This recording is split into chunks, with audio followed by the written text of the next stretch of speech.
सबसे पहले संविधान बनाने वालों की दूरदृष्टि को सलाम करती हूँ। एक युवा सांसद के तौर पर मैं अपनी उम्मीदों को संविधान के साथ जोड़कर खास तौर पर ये बताना चाहती हूँ कि आज हमारे देश में पिछड़े, दलित, अल्पसंख्यक समुदाय को किस तरह अपने संवैधानिक अधिकारों और आज़ादियों की हिफाजत के लिए हर रोज मुश्किलों का सामना करना पड़ रहा है। Doctor B.R. अम्बेडकर के कथन से अपनी बात रखना चाहती हूँ।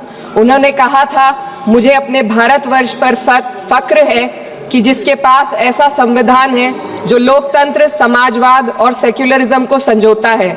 लेकिन आज ऐसा लगता है जैसे संविधान की किताब तो है पर इसे चलाने वालों का ईमान गुम हो गया है।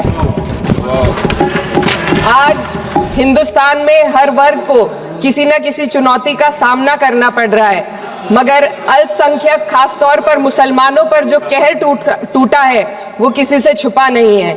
ये लोग सिर्फ अपने मजहबी पहचान की वजह से निशाने पर हैं। संविधान का अनुच्छेद 15 कहता है कि किसी भी नागरिक के साथ धर्म, जाति या किसी और वजह से भेदभाव नहीं होना चाहिए, लेकिन हकीकत इसके उलट है। हालात इस कदर बिगड़ चुके हैं कि hate speech, mob lynching, bulldozer द्वारा घरों को गिराने की घटनाएं आम हो गई हैं, खास तौर पर उत्तर प्रदेश में, जहां ऐसा लगता है जैसे कानून के नाम पर जंगल राज चल रहा हो। संभल में जो हुआ वो सबके सामने है।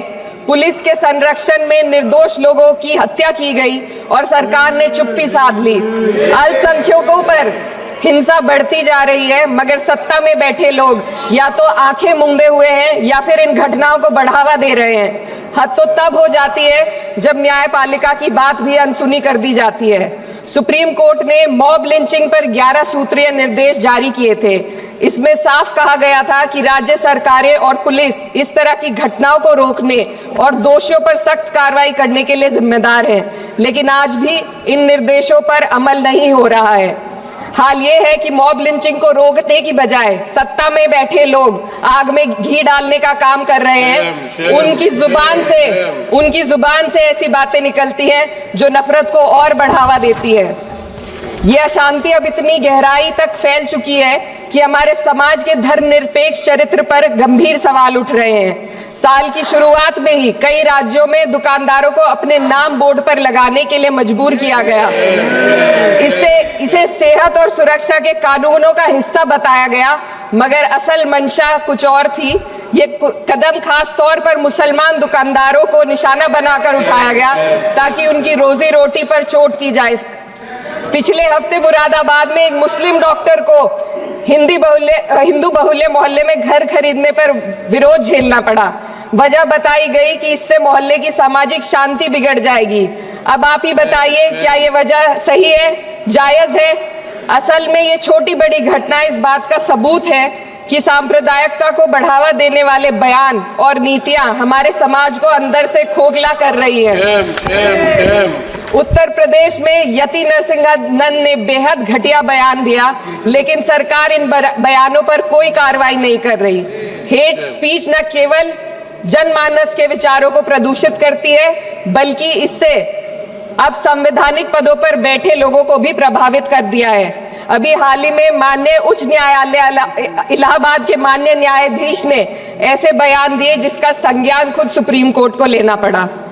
संविधान के अनुच्छेद 29 और 30 ने अल्पसंख्यकों को उनके मजहबी और सांस्कृतिक हक दिए हैं ताकि वो अपनी पहचान को बचा सके और अपने संस्थान चला सके, लेकिन आज उन्हीं हकों पर हर तरफ से चोट की जा रही है।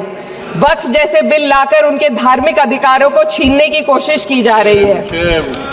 आज अल्पसंख्यक समुदाय को संविधान द्वारा दिए गए अपने बुनियादी अधिकार पाने के लिए लंबी लड़ाई लड़नी पड़ रही है। ऐसे कई मामले अदालत ने न्याय देकर संविधान की रक्षा की है, लेकिन अदालती प्रक्रिया में जो समय लगता है उसकी वजह से देश के सामाजिक ताने बाने को भारी नुकसान उठाना पड़ता है।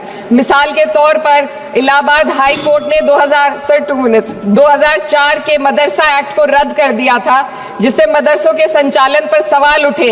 हालांकि सुप्रीम कोर्ट ने बाद में इस फैसले को पलट दिया और एक्ट को वैध करार दिया, लेकिन इस प्रक्रिया में जो समय लगा उसने अल्पसंख्यकों को बेचैनी और संघर्ष के दौर में डाला है। इसी कड़ी में प्लेसेस ऑफ वर्शिप एक्ट 91 भी आता है और कई अन्य अधिकार, उन्हें भी इसी तरह अदालती लड़ाइयों में उलझाया जा रहा है। ये स्थिति न केवल अल्पसंख्यकों के अधिकारों की राह में रुकावट है, बल्कि justice delayed is justice denied जैसी कहावत को सिद्ध करती है। मैं इस सदन से दुनिया भर के अल्पसंख्यकों की आवाज उठाना चाहती हूँ, खास तौर पर हमारे पड़ोसी देश बांग्लादेश में अल्पसंख्यकों के साथ जो हो रहा है वे दिल को गहरे तक चोट पहुंचाने वाला है। उनकी जान माल की हत्या की जा रही है।